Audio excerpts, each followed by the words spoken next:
libro de que hablaremos es Mi nombre es Patria. Este pertenece al autor uruguayo Raúl Ballarino, nacido el 19 de julio de 1951 en Montevideo. Raúl ha escrito otros libros como Historias del vapor de la carrera, Entrenada en 1997. Y la Newton, la huella del fin del mundo en el año 2013.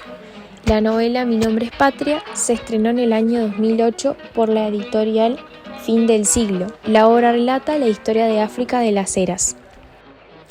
Hola, yo soy África, pero antes de contarte mi historia, te comentaré más sobre mí. Nací el 27 de abril de 1909 bajo el nombre de África de las Heras Gavilán a las 9:40 en la calle Real de Ceuta, provincia de Cádiz, España. Soy hija de Zoilo, de las Heras Jiménez, escribiente del Ejército Español, y María Virtudes Gavilán de Pro. Mi padre es originario de Sevilla y cuenta con 32 años, mientras que mi madre es natural de Huelva y tiene 25 años. Mi hermana mayor se llama Virtudes, de las Heras. Mi nombre es África, no es nada sorpresivo ni nuevo, pues la santa patrona de Ceuta es la Virgen de África. En mi familia hay personas importantes. Si bien el trabajo de mi padre es en el ejército, no es relevante. Mi tío paterno, el abogado Julián Francisco de las Heras, fue alcalde de Ceuta entre 1907 y 1909. También algunos años antes fundó la revista La Linterna y junto a Espinosa de los Monteros el semanario El Eco de Ceuta. Además de todo esto, mi tío fue secretario de Ayuntamiento de la ciudad y juez municipal de Ceuta. Lastimosamente fue asesinado en la madrugada del 11 de abril de 1936.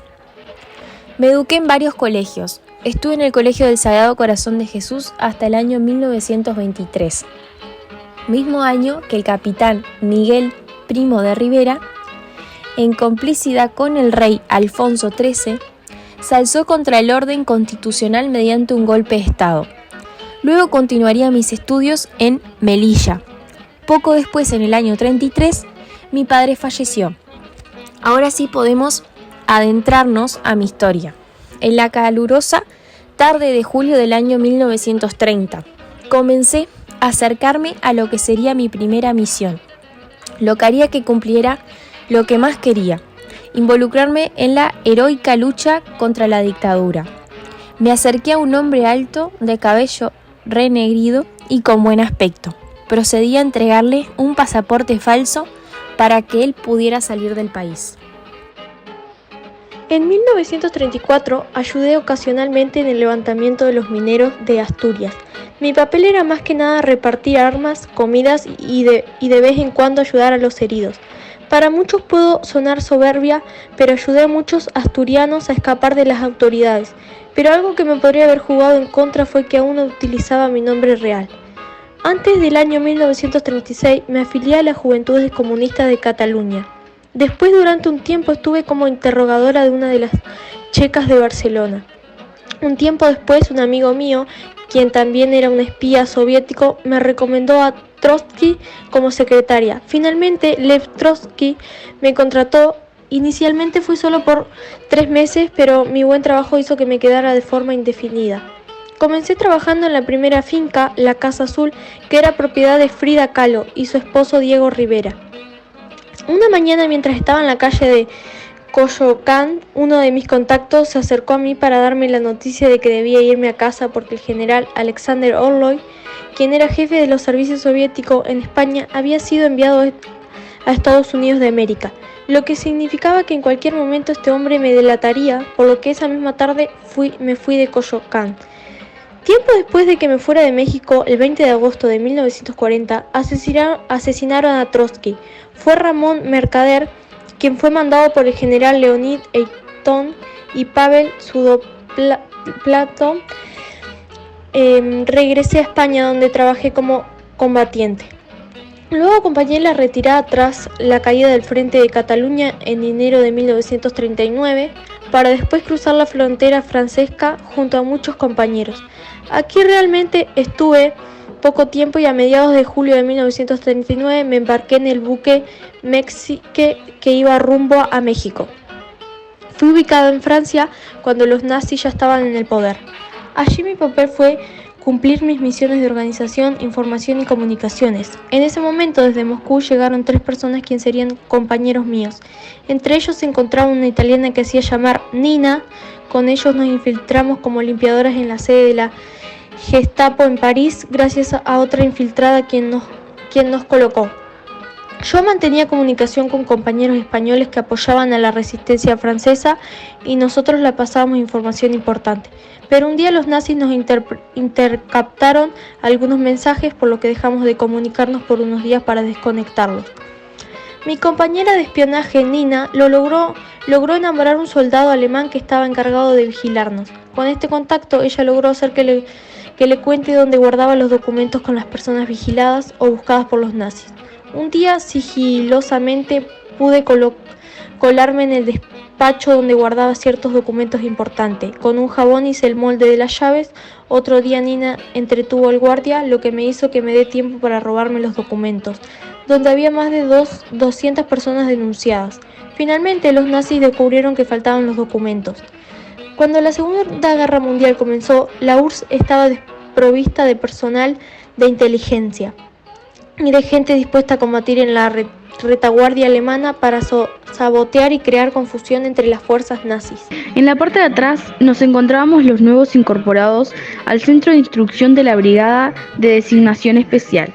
Me sentía muy feliz porque por fin se iniciaba otra fase de mi entrenamiento militar, donde ya había hecho cursos de enfermería, comunicaciones y de manejo de armas de fuego. El riguroso entrenamiento consistió en muchas cosas que servirá para un futuro, como por ejemplo formas de camuflaje, radiocomunicaciones, destrucción de minas, entre otras cosas. No tenía miedo a la muerte, solo a morir sin ver a Moscú. Cuando migré, mi nombre y mi fecha de nacimiento se alteraron.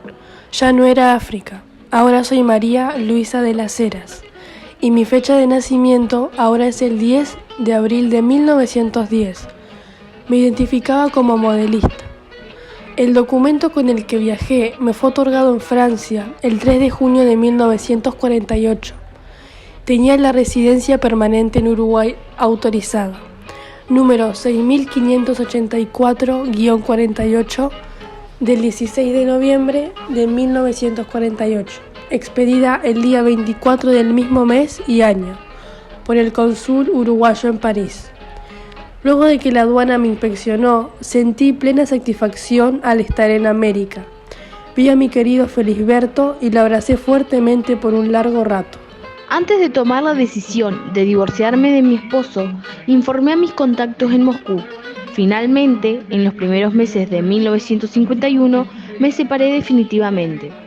Al quedarme sola, empecé a acrecentar el aspecto de amistades y a concurrir a reuniones de grupos bien diferentes en afiliaciones políticas. En abril de ese año, realicé un viaje a Argentina en el vapor de La Carrera, con el frío otoñal que comenzaba a helarme el rostro, pero poco después volví a Uruguay. Todos pensaban que no iba a estar feliz luego de mi divorcio con Felisberto, pero no fue así. Me casé con Valentín Marchetti el 28 de julio de 1956 y poco después nos encontramos esperando nuestro primer hijo. En el año 1961, el Che Guevara llegó a Uruguay representando al gobierno revolucionario de Cuba ante la reunión del Consejo Interamericano Económico y Social, organismo dependiente de la OEA. Mientras que en Montevideo yo me reunía con el chileno Salvador Allende. Durante este tiempo pasaron muchas cosas, como el asesinato del profesor Arbelio Ramírez. Poco a poco el Uruguay fue cambiando, la tranquilidad que se respiraba había desaparecido. Ya nada era lo mismo, por lo que tendría que ser más cuidadosa que nunca. En el año 1965 me largué del país, pero unos meses después volví. Pero sería por poco tiempo mi estadía. Vendí mi casa en la calle Williman y me fui de viaje. Meses después volví, pero en secreto. Tenía que culminar un delicado operativo de inteligencia y proteger a un funcionario del Estado uruguayo. Me acerqué a un hotel para encontrarme con mi informante secreto, quien me dio un informe con los nombres de los investigados. Cada ficha llevaba un número de identificación y se encontraban personas como el escritor uruguayo Mario Benedetti y el escritor Francisco Spinola, José Joe Baxter, Jorge Andrés Cataldo, Jorge Luis Nel, Rubén Daniel Rodríguez, Raúl Sendic, Eleuterio Fernández Huidobro. Tras unas horas leyendo el dossier, me encontré con más de 300 personas de diferentes nacionalidades, pero que todas residían en Uruguay. Sufrí de problemas de corazón, por lo que desaparecí un tiempo, mismo en el cual había nacido mi ahijada, hija de mis grandes amigos. No pude estar presente durante su bautizo. Poco después llegué a Génova. Estuve un tiempo con la familia Fernández, pero luego nuevamente me fui. Tiempo después, Mario César descubrió toda la verdad sobre mí. En 1971 viajé a Israel para supervisar las acciones de los agentes y para encontrarme con un diplomático uruguayo que fue vecino mío en Montevideo. En el país preparé acciones, diagramé un nuevo sistema de comunicaciones y claves, fiscalicé la forma de trabajo de los agentes. Durante mi vida tuve muchas identidades. En México era conocida como María de la Sierra. También fui Yvonne cuando formé parte de los grupos guerrilleros de la Segunda Guerra Mundial. En Francia me hacía llamar María Luisa de las Heras de Darbac y Snoy. En Montevideo, Uruguay, fui María Luisa de las Heras Hernández, por mi matrimonio con el escritor Felisberto Hernández. Finalmente, la identidad que llevaría hasta el fin de mis días fue María Pablona.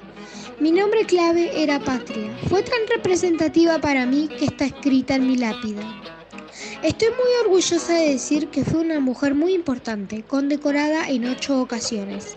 Al haber participado en el movimiento guerrillero ruso durante la Segunda Guerra Mundial, fui distinguida con la Orden de la Guerra Patria de 2º grado, con la Estrella Roja y con 2 medallas, una por la valentía y otra llamada Guerrillero de la Guerra Patria de 1er grado. Por mis actividades de espionaje me concedieron otra Estrella Roja y una nueva medalla por la valentía. Aunque la condecoración más importante de mi vida llegó en marzo de 1976, siendo la Orden de Lenin. Mi propósito más grande fue que el comunismo gane ante el capitalismo y di mi vida entera por ello, luchando día a día. Tal vez no logré mi propósito, pero pasé a la historia por él. Finalmente partí de este mundo el 8 de marzo de 1988 en Moscú. Me enterraron en el cementerio de Kuntsevskoye en una solemne ceremonia con importantes honores. Lo último que escucharon salir de mi boca fue: mi patria es la Unión Soviética.